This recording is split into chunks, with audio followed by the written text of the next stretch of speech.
Hello students, I hope you all are enjoying your online classes, and today here I am for starting your new chapter, linear equations in two variables. In previous classes up to class 8 you have studied about linear equation in one variable, just like x plus 3 equals to 5. This is a linear equation in one variable. Linear equation in one variable. Now thing is that linear means अब आपको समझ में आ जाना चाहिए, है ना, क्योंकि आपने सेकंड चैप्टर में भी पढ़ा लीनियर, क्वाड्रेटिक, क्यूबिक, है ना. तो लीनियर मींस कि जो भी वेरिएबल हमारे पास है उसकी हाईएस्ट पावर जो होगी, जो आपकी इक्वेशन में इन्वॉल्व है, वो पावर क्या होनी चाहिए, 1 होनी चाहिए. तो हियर आल्सो यहाँ पर हमारे पास x वेरिएबल है और x की पावर क्या है हमारे पास 1. So it is a linear equation and only one variable is included here, so linear equation is 1. So up to class 8 you know how to solve this linear equations, है ना. बहुत methods पढ़े हमने और यहाँ पे सिंपल सा method है कि अगर हमें पास ये प्लस में है तो हम सिंपली इसको माइनस में ले जाते हैं and we have the solution x equals to 2. और ऑरली भी कर सकते हो ट्रायल मेथड से कि हम 3 में क्या प्लस करें, दैट यू विल गेट 5. तो ऑब्वियसली 2 आ जाएगा आपके पास. ऐसी बहुत सारी इक्वेशंस हमने सॉल्व करना सीखा है. Suppose equals to 0, you know the solution कि we have this x equals to -4/3. So in the same way we have linear equations in two variables. अब हमारे पास क्या आएगा, टू वेरिएबल्स में हमारी लीनियर इक्वेशंस होंगी, तो उसका स्टैंडर्ड फॉर्म क्या है, कैसी इक्वेशंस होंगी ये देखें हम. तो suppose you have here it is two variables, तो हमें कोई भी दो वेरिएबल x और y ले. तो suppose we have x plus y equals to 5. तो this is the linear equation in two variables. One more example, 2x plus 4y equal to 7 और 3x minus y equal to 8. ऐसे हम कोई भी x और y में दो variable use कर ऐसी इक्वेशंस जो बनाएंगे, that are the linear equations in two variable. यहाँ पर देखो x y दो वेरिएबल है और दोनों की पावर्स आपके पास क्या होनी चाहिए, 1 होनी चाहिए, इसलिए ये लीनियर कैटेगरी में आएगा. नाउ अब यहाँ पर क्या है कि हम इसकी स्टैंडर्ड फॉर्म देखें तो linear equation in two variable की स्टैंडर्ड फॉर्म होगी आपके पास ax plus by plus c equals to 0. That means we have a coefficient of x which is a, coefficient of y which is b and c is a constant term. मतलब c ऐसा number है जिसमें कोई x y कोई variable नहीं होगा. तो जैसे ही हम यहाँ पर देखें तो इस इक्वेशन में हम देखें, सपोज पहले मैं ये लेती हूँ, तो यहाँ पर हमारे पास a की वैल्यू क्या है, जो x का कोएफिशिएंट है that is a, that is here a is 2 and similarly b की वैल्यू देखें तो b क्या है आपके पास 4, क्योंकि y का कोएफिशिएंट क्या है 4. और c आप जब कंपेयर करोगे तो देखो क्या आएगा आपके पास, यहाँ पर 7 इज नॉट द c, क्योंकि हमें सबसे फर्स्ट क्या करना है, इसे इक्वल टू 0 में फ्रेम करना है. तो अगर हम इसे इक्वल टू 0 में फ्रेम करें तो इसे हम कैसे लिख सकते हैं, 2x plus 4y minus 7 equal to 0. और अगर इसके अकॉर्डिंग हम c कंपेयर करें तो क्या आ जाएगा, -7. तो हमेशा हमारे पास ABC जब भी कंपेयर करने हैं हमें स्टैंडर्ड फॉर्म में लेकर आना है और फिर A क्या है, B क्या है और C क्या है वो कंपेयर करके लिखना है. ठीक है, तो here it is A is 2, B is 4 and C is -7. Okay, so this are the terms A B C आ गया आपके पास. अब यहाँ पर सबसे इंपॉर्टेंट टर्म है कि स्टैंडर्ड इक्वेशन में हमारे पास एक कंडीशन होती है कि this A is not equal to 0 and B is not equal to 0. ऐसा क्यों कहा है वो देखो, क्यों ये कंडीशंस अप्लाई करी गई है कि यहां पर a और b हमारे पास a and b, a b and c all are real numbers. मतलब हम a b c में कोई भी रियल नंबर यूज कर सकते हैं, लेकिन a आपका 0 नहीं हो सकता है, b भी आपका 0 नहीं हो सकता है. क्यों नहीं हो सकता है कि सपोज करो हमारे पास जो ये इक्वेशन है स्टैंडर्ड फॉर्म में, इसी में ही अगर हम a की वैल्यू 0 डाल दे तो this is 0x plus by plus c equal to 0 and 0 into something is 0, so you have by plus c equals to 0. तो देखो अगर इस टाइप की कोई इक्वेशन में लिखूं 2y plus 3 equals to 0, इस टाइप की आई है कंडीशन, क्या है, 2 वेरिएबल्स नहीं है, ओनली 1 वेरिएबल है ना, और इसको हम इजीली सॉल्व कर सकते हैं कि इसका ये -3/2 है। तो ये आपके पास 8th क्लास में जैसी इक्वेशन थी वैसी बन गई, 2 वेरिएबल्स में नहीं बनी। तो इसके लिए यहाँ पर कंडीशन डाली है कि हमारे पास x और y दोनों वेरिएबल्स होने चाहिए और उसके लिए हमारे पास a 0 नहीं होना चाहिए। और इन द सेम वे अगर मैं b की वैल्यू 0 डाल दूं, a को a ही रहने दूं, and if I put 0 in b, तो हमारे पास क्या कंडीशन आ जाएगी, सेम ऐसे ही कि ax plus c equal to 0। Again this is a linear equation in one variable, तो हमें तो 2 वेरिएबल में चाहिए, सो b भी क्या है आपके पास 0 नहीं होना चाहिए। तो जब भी आपको पूछा जाए कि what is the standard condition, standard equation for the linear equation in 2 variables, then you have to say ax plus by plus c equal to 0 and a is not equal to 0, b is not equal to 0।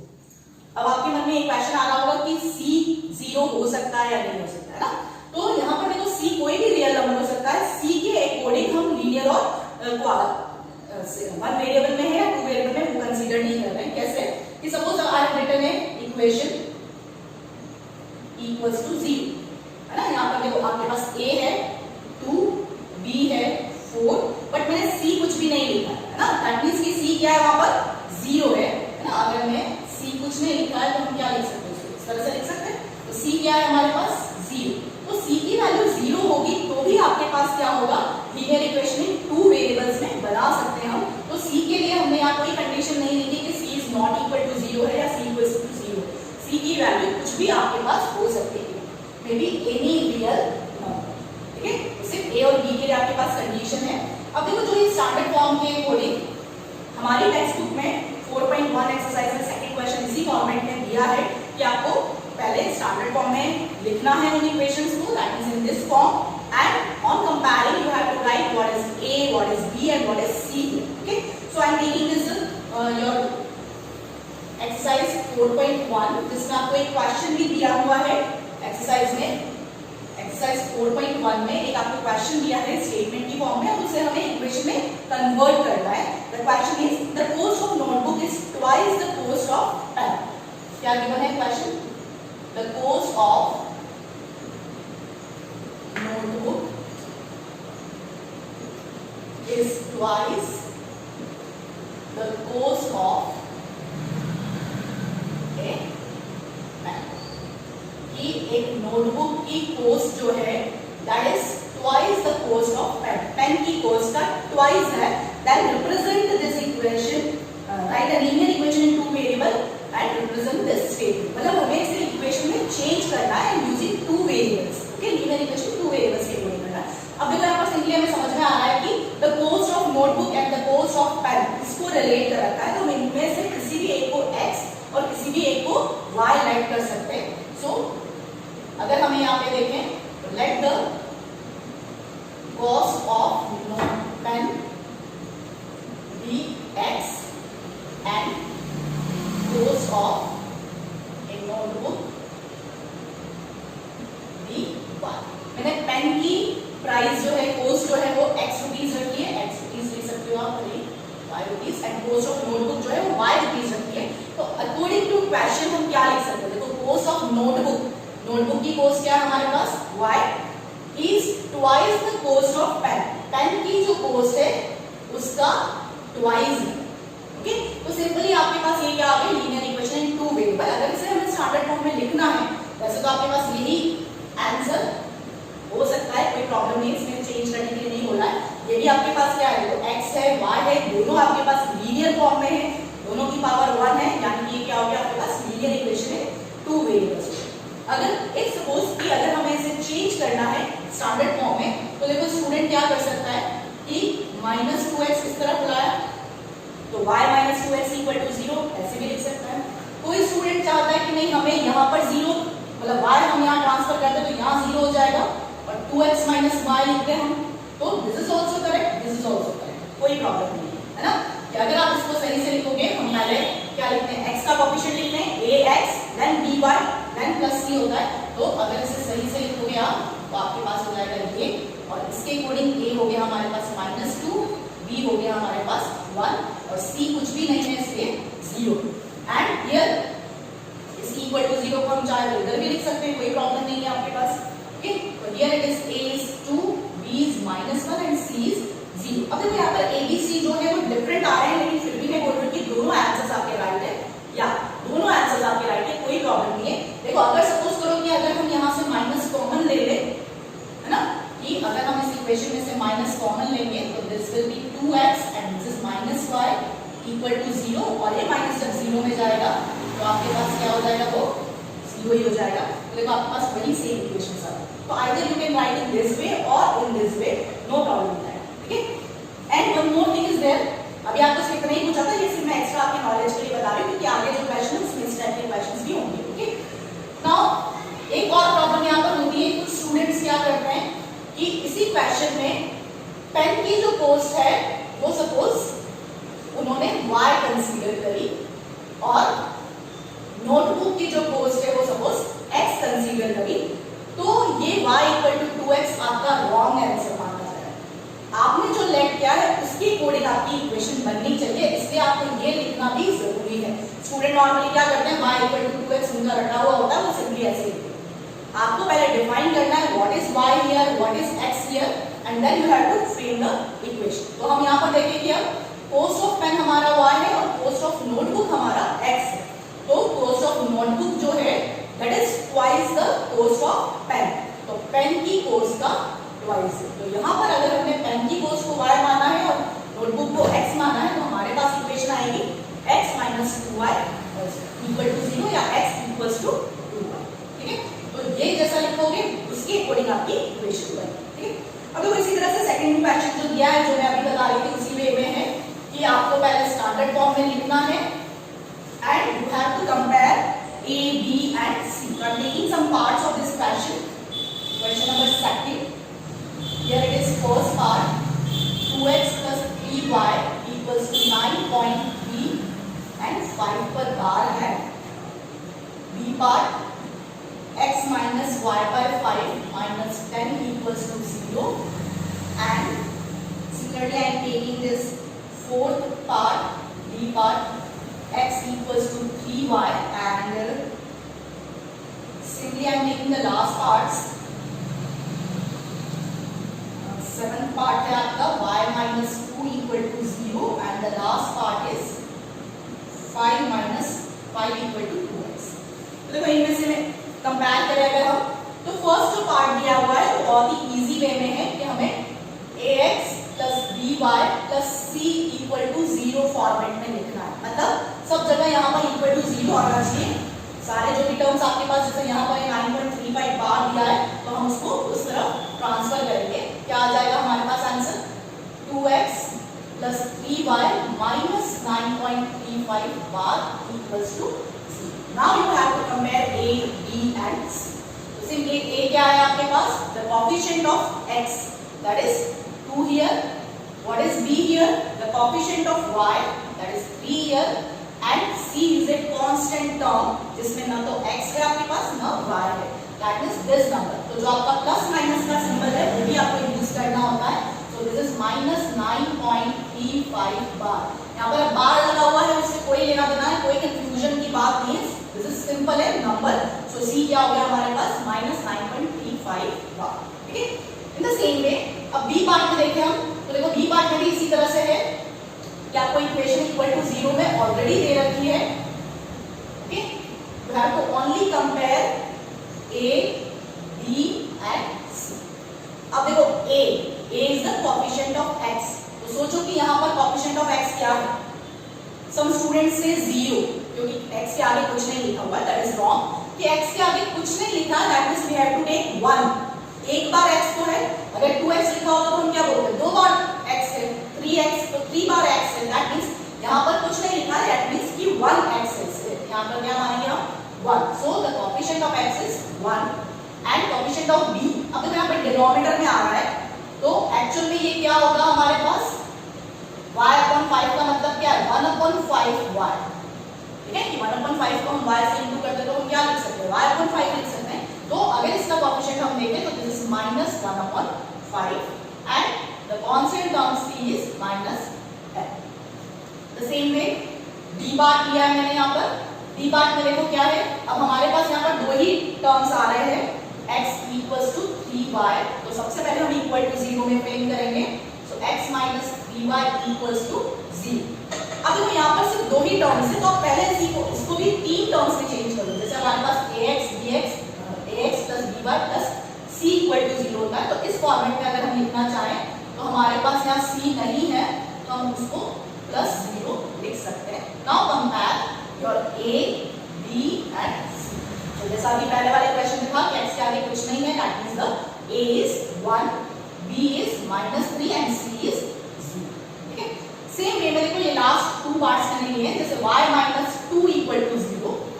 अब देखो यहाँ पर क्या है, y minus 2 equal to 0। अब पहले ध्यान से देखो इसको कि इसमें कौन सा टर्म नहीं है। देखो y वाला टर्म आ रहा है हमारे पास और कांस्टेंट टर्म आ रहा है जिसमें कोई x y नहीं होता है, दैट मींस कि हमारे पास ये ax वाली टर्म नहीं है ना, x वेरिएबल के साथ वाली वैल्यू नहीं आ रही है। तो हम इसको फॉर्म कैसे करेंगे इक्वेशन को कि x वाली टर्म नहीं आ रही है तो हम x का कोएफिशिएंट क्या लिख देंगे, 0x, 0 into something is 0, तो आपके पास वापस से क्या आ जाएगा, y माइनस 2 इक्वल टू 0 ही बन जाएगा। तो जब भी आपके पास कोई x और y वाली टर्म नहीं है तो हम उसे 0x या 0y की फॉर्मेट में लिखेंगे। ठीक है, तो अब अगर हम कंपेयर करें कि a b और c क्या है, तो a is 0 here, b is 1 क्योंकि y के आगे कुछ नहीं है, that means we have to take 1 and c is -2। ठीक है, और इसी पैटर्न पे हमें लास्ट पार्ट भी दिया है जहां पर अब देखो अब क्या चीज नहीं है लास्ट पार्ट में आपके पास 5 equals to 2x, 5 equals to 2x। अब क्या नहीं है हमारे पास यहाँ पर, y नहीं है, but first you frame this in equal to 0 format. तो नॉर्मली स्टूडेंट इसको इस तरह से लिखते हैं कि हमने 2x को इधर ले लिया। अब देखो यहाँ पर क्या है, हमारे पास सबसे पहले स्टैंडर्ड फॉर्म में x वाली वैल्यू होती है, तो आप भी चाहो तो इसे इस फॉर्मेट में लिख सकते हो। यहाँ कोई हमें साइन चेंज नहीं करना है क्योंकि हम इक्वल टू के अकॉर्डिंग साइन चेंज नहीं कर रहे हैं, हमने सिर्फ आगे पीछे लिखा है कम्युनिटी प्रॉपर्टी के अकॉर्डिंग, तो -2x +5 इक्वल टू 0।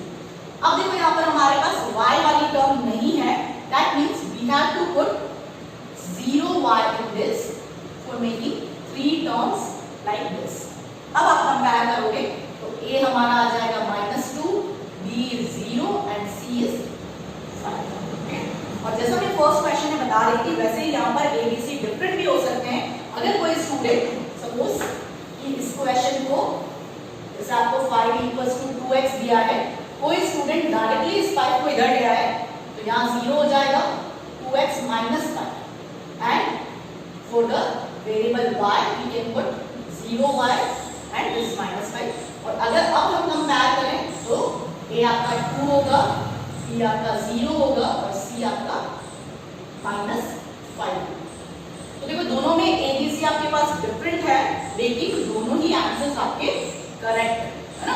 कोई स्टूडेंट इस तरह से फ्रेम करेगा, कुछ इस तरह से फ्रेम करेंगे, but the answers are right. ठीक है, अब देखो यहाँ पर हमारी फर्स्ट एक्सरसाइज को जो है वो कंप्लीट हो गई। Now we have to find solutions of this linear equation. Now as you know how to solve the linear equations in one variable, as up to class 8 आपने यही सीखा है कि कैसे हमें सॉल्व करना होता है linear equation in one variable. Suppose you have equation 3x + 6 = 0, तो आपको प्रोसेस पता है कि हम पहले -6 करेंगे इसे एंड 3 जो प्रोडक्ट में है उसे हम डिवाइड में ले जाएंगे, then you get the solution x = -2 है ना। तो जो मीनिंग सॉल्यूशन का यहाँ है वही मीनिंग हमारे पास 2 वेरिएबल में किसी इक्वेशन को सॉल्व करने पर आता है। मीनिंग मतलब सॉल्यूशन का क्या मीनिंग होता है कि जो वेरिएबल की ऐसी वैल्यू हम फाइंड आउट करें कि आपके पास LHS और RHS सेटिस्फाई हो जाए, है ना। तो यहाँ पर क्या है कि -2 अगर मैं यहाँ रख दूं तो आपके पास 3 × -2 + 6 आपके पास 0 आ जाएगा, है ना। सिमिलरली अगर हम देखें कि x + 3 = 5, तो हमें पता है कि हम यहाँ पर इस x की जगह क्या रखेंगे, 2 रखेंगे, तो हमारे पास क्या आ जाएगा, 5 आ जाएगा। तो 2 क्या था आपके पास इसका सॉल्यूशन, है ना। इन द सेम वे अगर हमारे पास सपोज कि एक लीनियर इक्वेशन इन 2 वेरिएबल है x + y = 10, this is a linear equation in 2 variable. अब यहाँ पर सॉल्यूशन का क्या मीनिंग हुआ कि यहाँ पर हमारे पास 2 वेरिएबल है x और y, तो इन दोनों की कोई ऐसी वैल्यूज होंगी जो इस इक्वेशन को सेटिस्फाई करे, वो आपका सॉल्यूशन करेगा। जैसे कि सपोज आई हैव रिटन 6 + 4 = 10, यानी कि x की वैल्यू मैंने 6 रखी और y की वैल्यू मैंने 4 रखी, तो मेरे पास ये 10 आ गया। So this is the solution of this equation. Okay, मतलब आपको अब x की वैल्यू लेकर सॉल्यूशन नहीं देना है, x y दोनों की सॉल्यूशंस होगी, वैल्यूज होगी हमारे पास, तो उस इक्वेशन का सॉल्यूशन बनेगा। But one more thing is that कि आपके माइंड में अभी दिमाग में आ रहा होगा कि मैम 6 4 क्यों, हम 7 3 भी तो ले सकते थे, हम 5 5 भी ले सकते थे, है ना, आप 8 + 2 भी ले सकते थे। ओके, एंड देन 10 - 2 भी ले सकते थे, हम नेगेटिव में भी चला सकते थे। तो आपके पास यहाँ पर देखो अलग अलग सॉल्यूशंस आ रहे हैं कि यहाँ पर हमारे पास x 7 और यहाँ y 3 है, यहाँ पर x मेरे पास 5 y भी 5 है, here it is x = 8 and y = 2 है, here it is x = 12 and y = -2 है ना। तो ऐसा आपके पास बहुत सारे सॉल्यूशंस आ रहे हैं, लेकिन linear equation in one variable में हमारे पास सिर्फ वन सॉल्यूशन आ रहा है। तो this is the important thing here जो मैं आपको समझाना चाह रही हूँ कि linear equation in one variable का सिर्फ वन सॉल्यूशन होता था, लेकिन linear equation in two variables के हमारे पास इनफाइनाइट सॉल्यूशंस होंगे।